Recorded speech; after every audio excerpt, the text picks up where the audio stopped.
ठिकाणी बघितलं सगळं राग झालेली, त्यांच्या संसाराची पूर्ण राग झालेली. काय आव्हान करणार सामाजिक संघटनेला, पक्षांना, विरोधी पक्षांना? हे अत्यंत एक सामान्य कुटुंब आहे आणि विशेष म्हणजे दोघं भाऊ या ठिकाणी शेतामध्ये राहतात. शेतात त्यांचं वास्तव्य आहे. शेतात वास्तव्य असताना या ठिकाणी फक्त त्यांचा कापूसच जळणार आहे. सरासरी 110 ते 120 क्विंटलच्या आसपास कापूस आहे. पण कापूस जळत असताना त्यांचं जे संसार उपयोगी साहित्य आहे किंवा जीवनमान जगण्यासाठी जे घरात संसार उपयोगी वस्तू असतात ते सगळं जळून राख झालेलं आहे. तुम्हाला पैसे असेल तर थोडं या ठिकाणी कॅमेरा दाखवून घ्या. त्या पैशांचं काही राहिलेलं नाही आहे.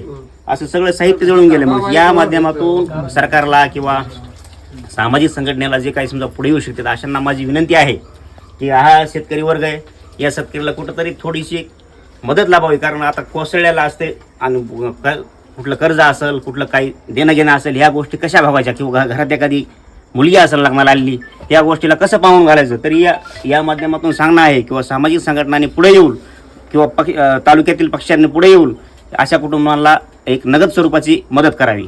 नक्कीच